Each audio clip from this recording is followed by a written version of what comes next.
नमस्कार बच्चों। तो हमने 5.3 के जो है ना 7 तक क्वेश्चन कर लिए थे, ठीक है। अब उसके बाद में कौन क्वेश्चन इसमें दिए 10 तक, तो हम उसके नेक्स्ट वाले जो 3 क्वेश्चन वो आज करवा देते हैं। तो ये एक्सरसाइज आपके 5.3 कंप्लीट हो जाएगी। तो सबसे पहले इसके लिए हम 8 क्वेश्चन करते हैं स्टार्ट। 8 में क्या दिया आपको, देखो क्वेश्चन नंबर 8 जो है उसमें आपके दिया है एक समांतर श्रेणी में प्रथम पद है ना 8 है। इसका मतलब प्रथम पद जो दिया वो क्या कहलाता है आपका, प्रथम पद a बराबर 8। ओके, फिर इसने दे रखा है n पद 33 है, तो हम यहाँ लिख देंगे AP का n पद मतलब an है, an कितना है 33, ये हो गया दूसरी चीज। फिर तथा पहले n पदों का योग, तो इसका मतलब AP के n पदों का योग, n पदों का योग। Sn होता है, Sn कितना आपके पास, Sn है 123, Sn लिख दिया। फिर इसने बोला एक तो n निकालो, एक साथ अंतर निकालो। एक तो इसने बोला है कि आपको n निकालो और एक इसने कहा है d निकालो, ये दो चीज निकालो। आपको ये 3 चीज दी है, ये 3। तो सबसे पहले इसमें क्या करते हैं, हम an वाला फॉर्मूला लगाते हैं। AP का n पद, AP का n पद, जो n पद था ना ऊपर an, वो क्या था 33 था। इसका मतलब a plus n minus 1 into D बराबर 33। a की वैल्यू दो, 8 plus n minus 1 into D बराबर 33। तो n minus 1 into D, D कितना है आपको निकालना है, d बराबर हो गया 33 माइनस 8, मतलब n माइनस 1 इंटू डी की जो वैल्यू है ना वो आपके आ गई 25। ये नंबर 1 लगा। तो ये an और a देने से हमारे पास ये इक्वेशन आ गई, n माइनस 1 इंटू डी बराबर 25। अब Sn का n पदों का योग दे रखा है, तो हम यहाँ लिख दो AP के n पदों का योग, Sn बराबर n बटा 2, और फिर क्या दे रखा है a plus an, a plus an। तो हमारे पास Sn कितना है 123, n बटा 2 कितना है n/2, n ज्ञात करना है, चलो फाइंड आउट करना है। a कितना है हमारे पास 8 और an कितना है हमारे पास 33। तो इससे n आ जाएगा आपके पास, ये a और n पढ़ेंगे ना 33। तो हमारे पास क्या आ गया, ये इधर मल्टीपल कर लो, तो इधर आया तो हमारे पास क्या है 146। चलो देखो कैलकुलेट करते हैं, 123 थी, 123 बराबर है n/2, और ये कितना हो गया आपके 33 और 8 41। n बराबर आ जाएगा आपके 123/2 डिवाइड बाय 41। कितनी टाइम चला गया 3 टाइम, n बराबर आ गया 6। तो आगे नंबर ऑफ टर्म, पदों की संख्या, पदों की संख्या कितनी आ गई आपके, पदों की संख्या n बराबर 6। दूसरा इसमें क्या d निकालना है, तो d इसमें मान रख दो, अपना d आ जाएगा। समीकरण नंबर, समीकरण 1 से क्या था हमारे पास n माइनस 1 इंटू डी बराबर कितना था 25। तो 6 माइनस 1 इंटू डी बराबर 25, तो 5d बराबर हो गया 25। तो d कितना आ गया आपके 25/5, तो d इक्वल टू 5। ये आ गया d, कोई दिक्कत नहीं है। इस तरह से ये आ गया आपके सारवंतर। सारवंतर कितना आपके पास, सारवंतर d बराबर 5, तो d बराबर आ गया 5 और पदों की संख्या आ गया आपके 6। इस तरह से आपके क्वेश्चन में क्या दे रखा था, a दिया हुआ था, an दिया हुआ था और Sn दिया हुआ था। इन तीनों से हमने ना an वाला फॉर्मूला लगाकर, Sn वाला फॉर्मूला लगाकर हमने a और d दोनों फाइंड आउट कर लिया, हमने ज्ञात कर लिया। तो ये था आपका क्वेश्चन नंबर 8। अब इसका नेक्स्ट क्वेश्चन है 9, वो देख लेते हैं क्या है इसका। नेक्स्ट क्वेश्चन 9 वाला, उसमें क्या करना देखो आपकी,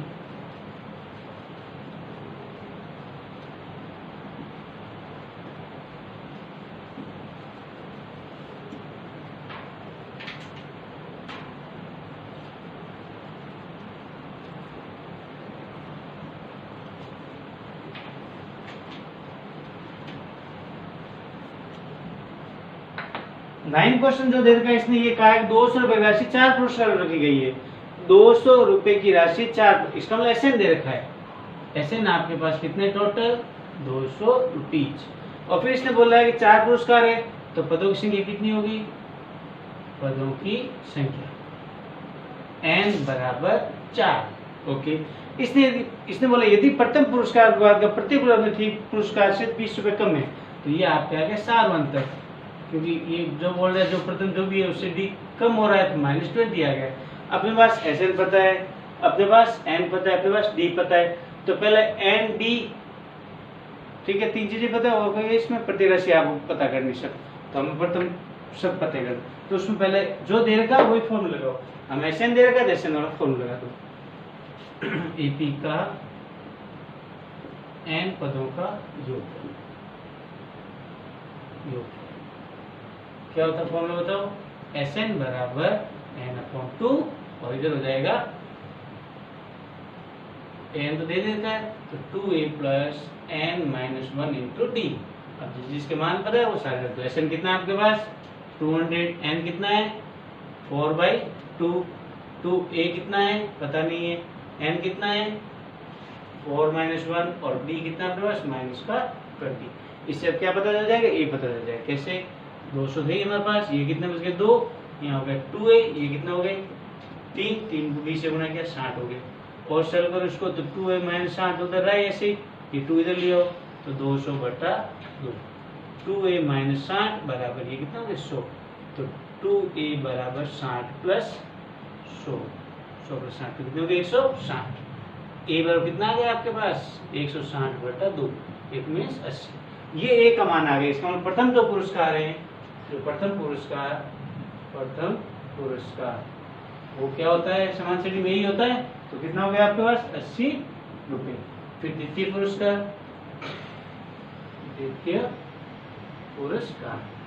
क्या होगा A + D, A कितना था 80, उसमें से क्या घटा दो 20 घटा दो, क्यों? क्योंकि D का मान कितना है आपके पास -20 है, तो बस कितना हो गया 60। फिर तृतीय पुरस्कार वो हो जाएगा A + 2D, A कितना आपके पास 80 + 2D कितना है -20, तब इसका मतलब 80 - 40 कितने हो गए 40 रुपए। तो पहला 80 हो गया, दूसरा 60 हो गया, तीसरा 40 हो गया। चौथा पुरस्कार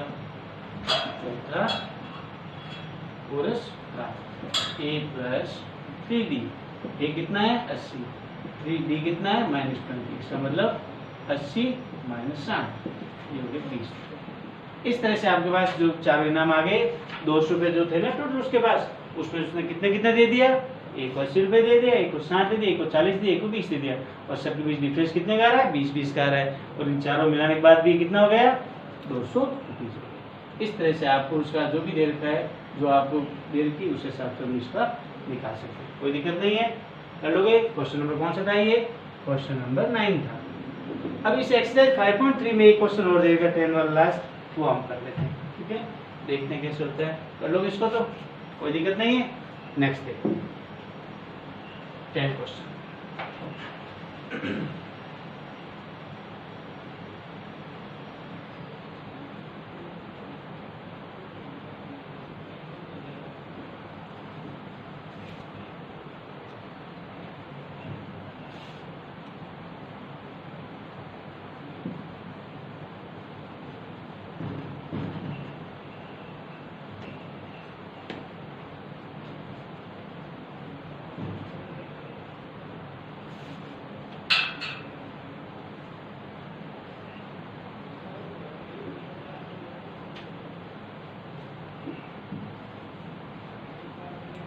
नेक्स्ट तो 10 क्वेश्चन इसमें क्या दिया है, इसने बोला एक टेलीविजन सेटों का निर्माता 30 से वर्ष इतने टीवी और 7 वर्ष में इतने उत्पादन करता है।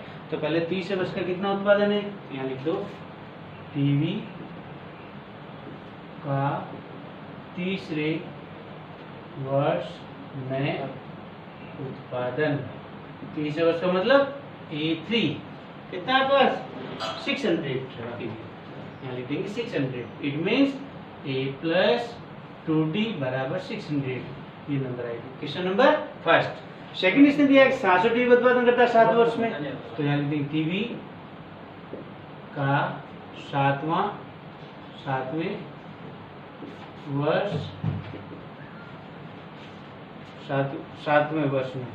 7वें वर्ष में उत्पादन, तो ये कितना देगा, ये 7 बराबर कितना है 700, ये हो गया 700, 600 और 700, ठीक है। तो ये कितना हो गया A + 6D बराबर 700। तो ये आपको दो चीज दे रखी थी। फिर इसने अलग अलग क्वेश्चन पूछे हैं।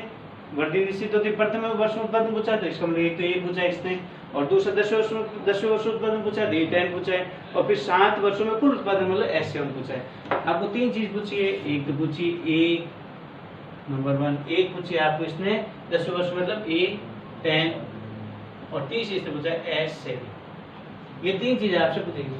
तो सबसे पहले क्वेश्चन का आंसर निकालना है प्रथम वर्ष के लिए। तो समीकरण 1 में से 2 को घटाने का, या समीकरण 2 में से 1 को घटाने पर।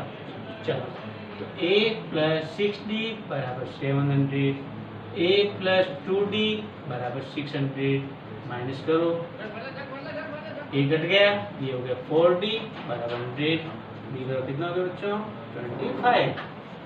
ये आपका आगे d का मान 6 में से 2 गए 4, 100 d का मान। अब ये d का मान वैल्यू है ना, हम किसी में रखो, चाहे 1 में रखो चाहे 2 में रखो, किसका आ जाएगा a का मान आ जाएगा। तो d का मान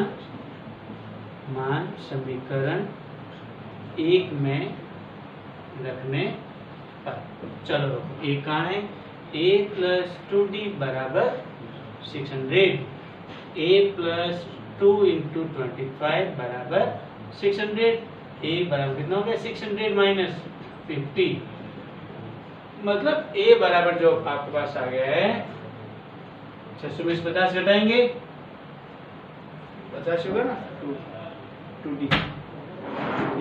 कितना हो गया 550। ये आपका आगे a का मान। इसका मतलब प्रथम पद कितना आ गया, प्रथम वर्ष का उत्पादन, प्रथम वर्ष का उत्पादन चाहे a का हो चाहे A1 का हो, कितना आ गया 550। ओके, अब सेकंड जो इसने क्वेश्चन पूछा ना, उसने पूछा है 10वें वर्ष में A10। तो हमें पता है A हमें पता है, हमें D पता है, D पता है 25, तो हम सीधे निकाल लेंगे इसका। तो क्या निकालेंगे 10वें वर्ष में उत्पादन A10 बराबर A + 9D। A कितना आपके पास, अभी हमने किया है 550, D कितना अपने पास, अभी हमने किया है 25, तो हमारे पास 550 तो ये 25 नंबर कितने हो गए, 25 + 250 होता है 225, इसका मतलब 775 हो गए आपके A10। ये हो गया 10 वर्ष में उत्पादन। इसने तीसरा जो क्वेश्चन पूछा है ना, वो क्या है, क्वेश्चन में इसने ये लिखा 7 वर्षों में कुल उत्पादन, इसका मतलब 7 वर्षों में कुल उत्पादन। जैसे कुल आ गया ना, इसका मतलब आपको योगफल पूछा है S7 क्या हो जाएगा n/2, 2a + n - 1 × d। तो जहां पर n है वहां क्या लिखेंगे हम 7, a की जगह 550 और n की जगह वापस 7 - 1 और d की जगह कितना आपके पास 25। अब इसको सॉल्व करो, ये तो 7/2 है, ये कितने हो गए 1100, और ये कितना हो गए 25, तो 6 × 25 = 150, 150। तो हमारे पास 7/2 × 1250, तो कितने हो गए 625। तो 7 को 625 से गुना करो, जो भी आएगा वो आंसर होगा। 7 × 5 = 35, 3 14 3 17, आंसर 1 43। तो ये आपका आगे ये हो गया 7 वर्षों कुल उत्पादन, ये आपका आगे 10 वर्षों में इतने टीवी होंगे, और ये आगे आपके प्रथम इस वाले कितने टीवी होंगे 550 पहले वर्ष में निकल जाएंगे। इस तरह से आप इसके अंदर 3 क्वेश्चन पूछे थे, जिसमें क्या है आपके A 3 दे रखा था, A 7 दे रखा, इसे A और D निकाल लिया, ये A और D निकाले, उसके कारण से हमने तीनों क्वेश्चन कर लिए। तो आज बच्चों ये आपके 5.3 जो है आपके 5.3 ये कंप्लीट हो गई है। इसके अंतर्गत आपके 10 क्वेश्चन थे, 10 हमने करवा दिए। अब इसकी जो है विविध प्रश्न वाला है, जिसके अंदर आपके क्वेश्चन दिए हैं 15। तो आज आप जाके ट्राई करो कितने होते हैं, फिर नेक्स्ट जो भी है हम अपन नेक्स्ट क्लास में करवाएंगे। इसमें कोई भी मिस नहीं, इसमें जो नहीं होंगे आपके विविध में क्वेश्चन वो हम नेक्स्ट फील्ड में करवाएंगे। तो 5.3 तक जितने भी आप उसको अच्छे से कर लो, और विविध प्रश्न वाले जितने भी आपसे क्वेश्चन होते हैं वो कर लो। जो भी इसमें जो आपको ट्रिकी क्वेश्चन होंगे वो आपको मैं नेक्स्ट क्लास में करवा दूंगा। थैंक यू बच्चों।